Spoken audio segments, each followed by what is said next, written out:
Lucie Fortier and Chris Bennett are my guests now from CoreLogic. Welcome to the show, and thank you very much for joining us.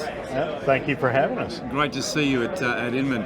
CoreLogic, it's just a phenomenal brand. You know, it's well known all around the world for very good data collection. Can I firstly, maybe my first question to you, if I may, Lucie, is about AI and artificial intelligence, its impact on the industry. What are you seeing? Oh, it is absolutely going to be one of the technological changes that is going to change the face of real estate worldwide. How? In so many ways.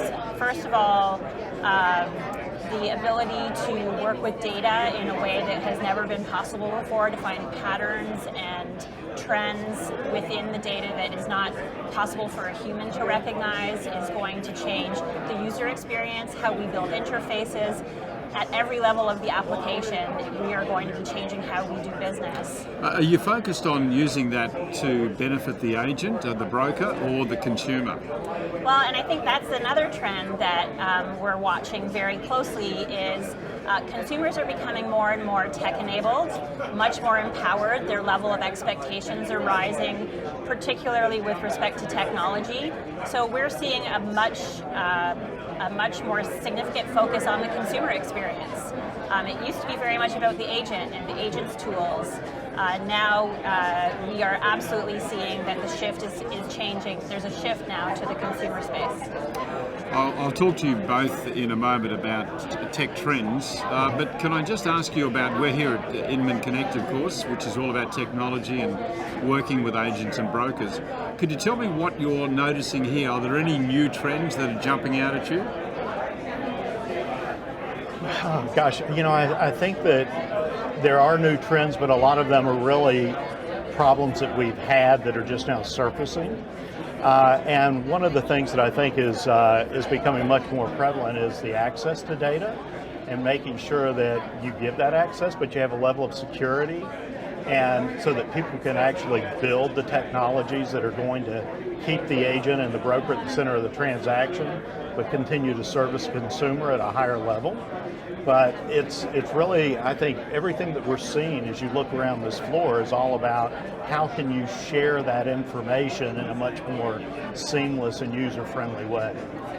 So therein lies the problem with security, I guess, doesn't it? The concern about security. How do you build that in when you open it up? Are there certain levels of security, or are there areas that should be more secure?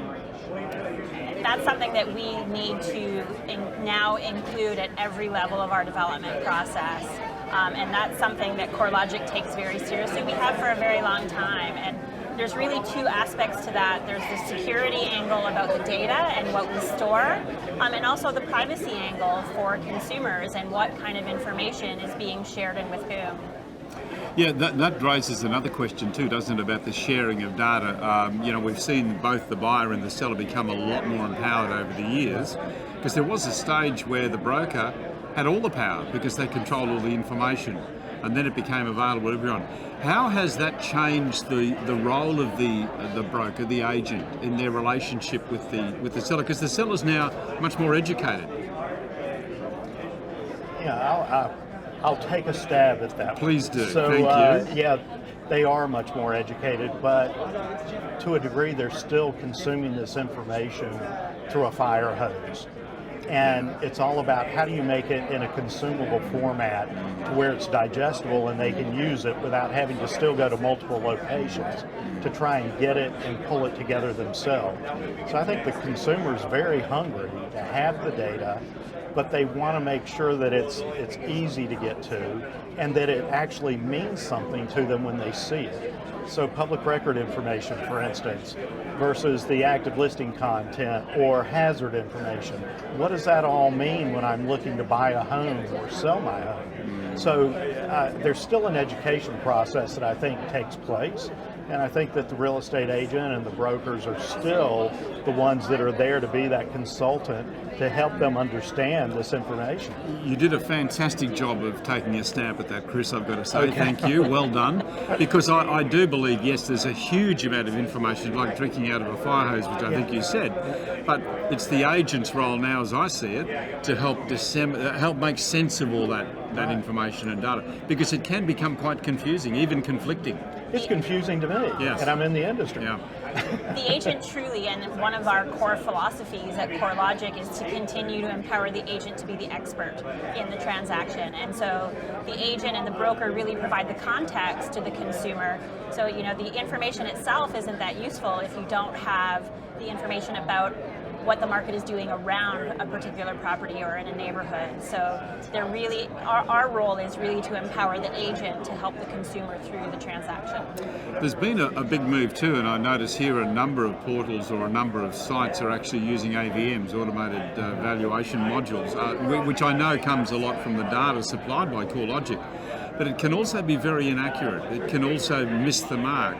Is that a danger in terms of, the consumer wanting to believe what they see? Because the data can only give us so much, can't it? That's a hard one. It is a tough one. Yeah. So I believe that they serve a purpose, and it's really, I think, to set a level of understanding of the approximate value ranges within a marketplace. Yeah. I still believe, though, that you need to have that real estate agent that understands the market, Yes. understands the neighborhood, and understands the trends that are going on. Those trends change monthly and quarterly and annually, so that you actually can use that information to guide you, but it's not, you need that professional still, I think, to massage that information, pull it together, and give you something that truly has what I would consider to be a market analysis. And when we go back to artificial intelligence on that point, we're seeing great improvements in the ability to take all various data sources together and come up with a more accurate number. So those AVMs are only going to get better. But what we do typically see in products, whether it's ours or outside of our company, is most people provide more than one AVM. And so the consumer sees through the application that there is not one single AVM that comes up with a single value.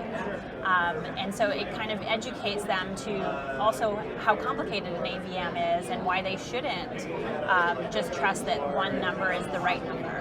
It's such a good insight, because I think that's the secret, is to understand that there is no one correct AVM, whether it be a price range.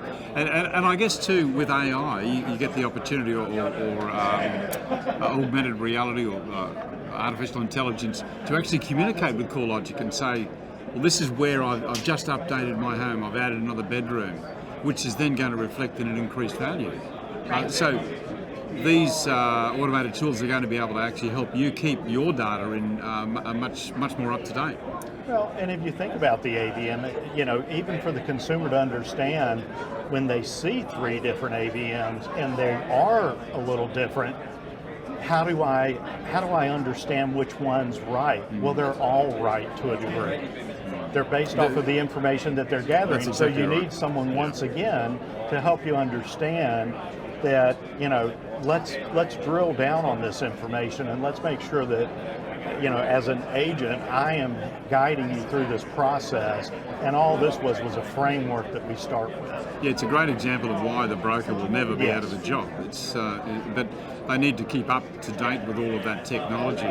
What are you seeing the smart agents on the ground? What sort of technologies are they harnessing now to build themselves a good local profile? I think that that's actually not a technology question. The agents who are successful use a variety of different technology tools. It really comes down to the relationships that they build, the CRM, so being able to identify within their sphere of influence who is going to move, how do they keep in touch with them, how do they stay top of mind. And so those aren't really technology problems. I think any agent can succeed. Technology and data can provide you with some of the answers to those questions, Right. can't they? It's a matter of actually accessing that, understanding it, and then doing something with it. Doing something with it. Yeah. It's the doing something with it Yeah. that really differentiates the top producers from the people who do one or two transactions a year. Well said. I totally agree with you, and that message has come through time and time again. The difference between the average agent and the top agent is their ability to actually do something with the material they get. Yeah, there's nothing that technology can do for you No. when you're not actually participating in that transaction. Yeah. And that's that human touch. Lucie, Chris, thank you so much for being with us. Thank you. Love your company. We're great believers. They are great supporters of ours back in Australia and New Zealand. So Wonderful. I know they're different, but they're all the same name. So Yes, it's pretty yes. much the same company. So thank you for your support and thank you for being with us on the show. Thank you. We appreciate it.